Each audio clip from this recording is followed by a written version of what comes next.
le singe, pour les dentistes et les pharmaciens, c'est pas un très lourd programme pour la vie d'un homme, c'est un luxe, tu vois. Je veux bien me payer ce luxe-là et être invité comme animal sauvage dans des soirées mondaines. Mais moi, je suis animal sauvage parmi les sauvages et j'y reste. Tu vois. C'est un terrain sûr. L'autre, c'est un terrain... c'est la lèche. Bah, ce qui m'interpelle le plus et ce qui me touche le plus, c'est quand il dit « je suis un sauvage parmi les sauvages ». Parce que c'est vraiment pas une posture. Je pense que c'est vraiment quelque chose qu'il avait ancré au fond de lui, d'être un peu à la marge, d'être un peu un marginal. Et c'est quelque chose qu'il a cultivé en plus toute sa vie d'homme et toute sa vie de chanteur, quoi. Il s'est jamais privé de dire exactement ce qu'il pensait, avec une forme qui était parfois complètement farfelue et qui déroutait.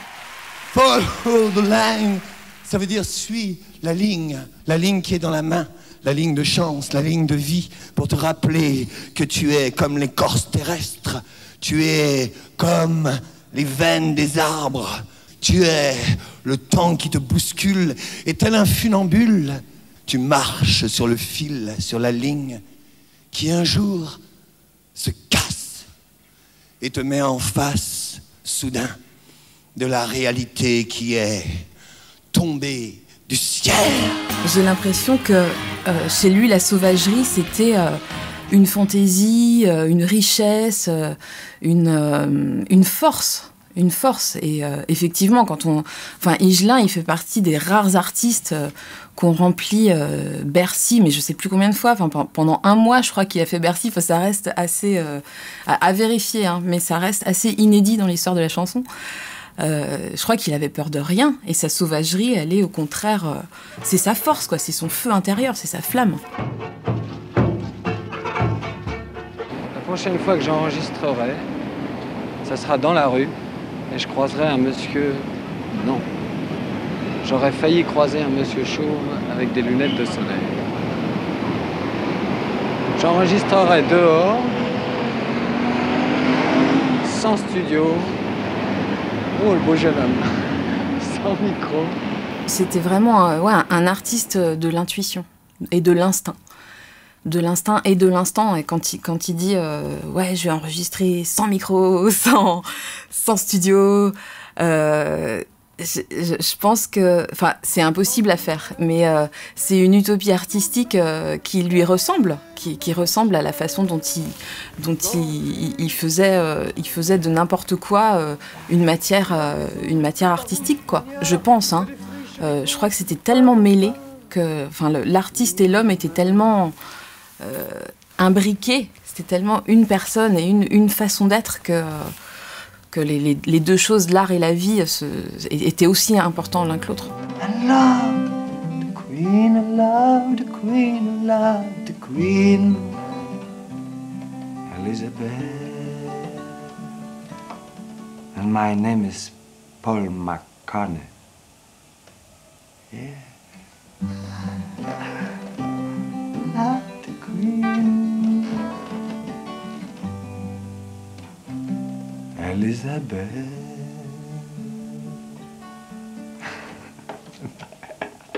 Stop.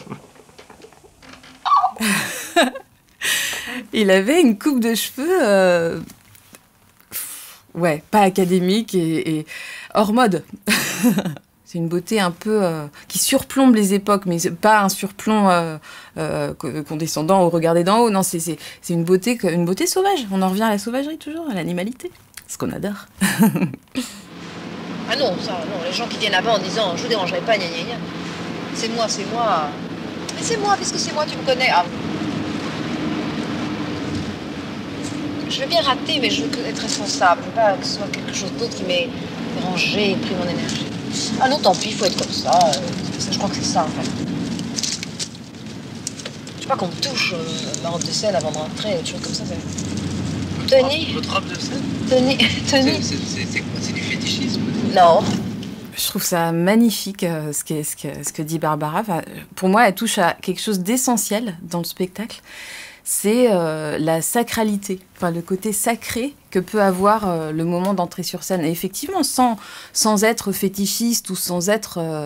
Enfin, elle dit souvent aussi, c'est comme entrer en religion. Enfin, elle a souvent des espèces d'expressions comme ça, métaphoriques et super belles. Mais je comprends complètement en toute humilité, ce qu'elle veut dire. C'est vrai que dans une journée de concert ou de spectacle, toute l'énergie, elle est concentrée sur le moment à 20h30 où il va falloir que tu sois au top. Mais elle a quand même réussi, au fil des années, à imposer le fait que sa robe de scène ne verrait pas la lumière du jour, que je sais qu'elle arrivait très très tôt dans les lieux, dans les théâtres où elle chantait, même à 7h ou 8h du matin, elle était déjà sur place et tout, pour s'imprégner de l'endroit. Mais passionnément, ne rien se dire éperdument, mais se donner avec ivresse.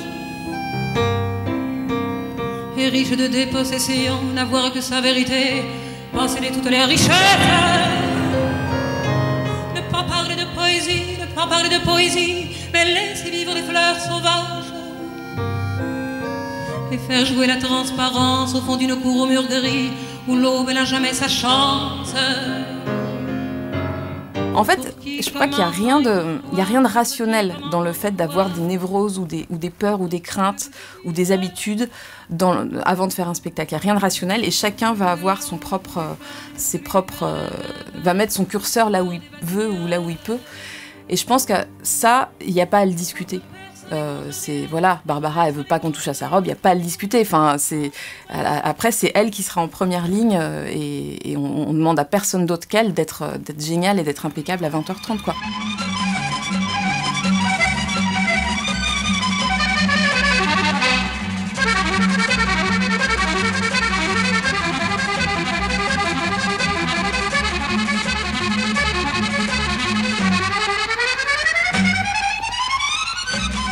Bien sûr, moi, au début aussi, j'avais beaucoup de mal à sourire.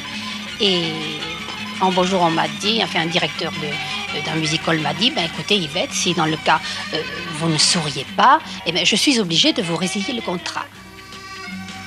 Alors, bien sûr, j'ai fait un effort, un très gros effort. Je ne comprenais pas que l'on puisse sourire en jouant, Et puis voilà, puis c'est arrivé petit à petit, ça c'est à force de métier, d'expérience. Ce qui me frappe, c'est que Yvette Horner, on la connaît effectivement pour son sourire figé, sa chevelure flamboyante et son sourire figé, et puis sa virtuosité évidemment. Mais je trouve ça fou, en fait, elle est toute jeune, elle est en train de raconter que si elle a ce sourire qui lui est resté toute sa vie, elle a joué de l'accordéon jusqu'à, je sais pas à quel âge elle est décédée, mais à 90 ans peut-être, ou 80 ans, mais c'est parce qu'un mec, un homme a jugé que si elle souriait pas, il allait la virer, quoi, tout simplement. Enfin, je trouve ça hyper violent, en fait, comme témoignage. Et c'est vraiment, aujourd'hui, on utilise le mot de mansplaining. Pour moi, c'est vraiment, on est dedans, là.